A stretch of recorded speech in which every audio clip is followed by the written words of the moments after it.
Today again, furthermore onto my video from this morning, I'm going to talk about anxiety as it has played a major role in my life, and I just want to put it out there to help get rid of the stigma behind it and help people actually understand, if they don't understand it, and the effects it can have on people around you, how you respond to people with anxiety and how it can impact their lives.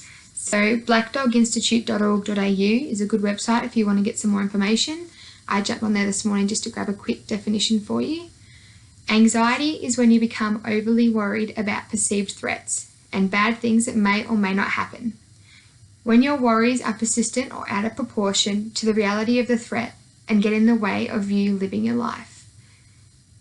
Now, anxiety for me has started further back than when I was actually diagnosed. And we're all told to avoid drugs and alcohol, to exercise and consume good nutrition. But what really is good nutrition? And hopefully my journey and constant research will provide enough insight and understanding about our health and well-being for me to be able to answer that question for you in the long run.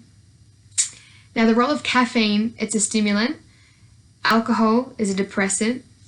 And I've also decided to cut out sugar and preservatives as they're additives and they're just not really necessary. So I'm hoping I'll see a difference with cutting out all four of those. My anxiety timeline started in high school. Going to school was always a bit of an anxious time for me. I was a bit of a floater, so I never knew who I was going to hang with, who I was going to sit next to. It was also the case when I was at dance. I was dancing since I was in grade 2, and as I sort of got a bit older into the teenage years, I got a bit chunkier. I was always the bigger girl, so always felt out of place, didn't really know how to talk to everyone else and relate. My 17th birthday was the biggest aha moment when I was diagnosed with anxiety at 19. One of my friends at school had made me this beautiful black box with my initial on the top of it, and when you open the lid, it had happy birthday decorated on the inside. She'd gone to a lot of effort, and then she filled it full of lollies, which every high school kid loves. And I absolutely treasured that, and it was one of the best gifts that I ever got.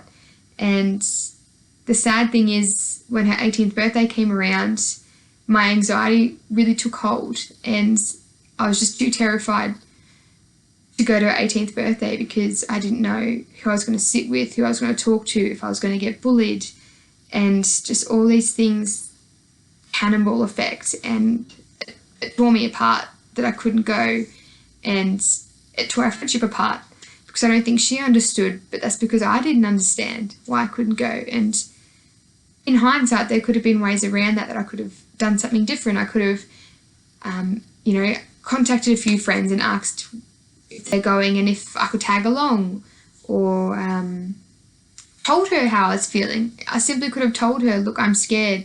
And, maybe she could have said, come here before the party and, just hang with me. And then when everyone gets here, that there's ways around it. But back then you just don't know.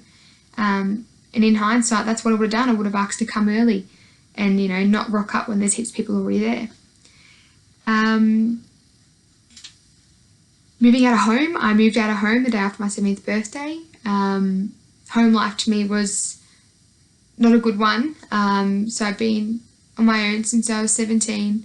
I put myself through year 12 and then uni, and now here I am putting myself through this journey because I know there's more out there than just a 9-to-5 job. It's not me. It's not what I want to do. And I look around and see the lives people are living, and what is the point of having a big house? What is the point of having this big fancy car? Life to me means so much more than that, and hence why I'm also taking on that minimalist journey as well. Coping with normal challenges and stresses. Now, that's my biggest problem. As soon as something happens or goes wrong, I just can't handle it. I don't know what I'm supposed to do, and that's my biggest journey now, is to breathe and work my way through it.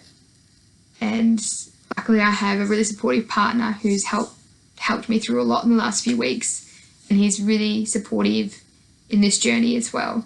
So hopefully this has helped. I also thought I would show you my chin acne close up so we can see the difference, hopefully, at the beginning of my journey and at the end. So that's how bad it is at the moment. And yeah, I've never really had acne my life, so hopefully this change in diet helps, and hopefully I can help you, whether that's help your skin, help your weight, help your views, or even anxiety. I don't really have many friends, many at all really, so I'm happy to be a lending ear. I'm a really good listener. If you don't really know how to handle something, have a chat. I'll help you where I can. And even if you take caffeine out of your diet, take the alcohol out, take the added sugar out, watch your preservatives, see if that makes a difference. I'm already feeling a difference. I don't bite my nails anymore. This is the longest my nails have ever been. I haven't been washing my hair with shampoo or conditioner, haven't been using soaps on my body, and I haven't been using moisturisers, and I don't look that feral yet. So I think I'm doing all right. Until I do some more research and find out, how to make my own products or which products are safe for me, etc. Until then, I'll just stick with water. But yeah, thank you, and hopefully I've helped change your life, or I can help change someone you know and their view. Thank you.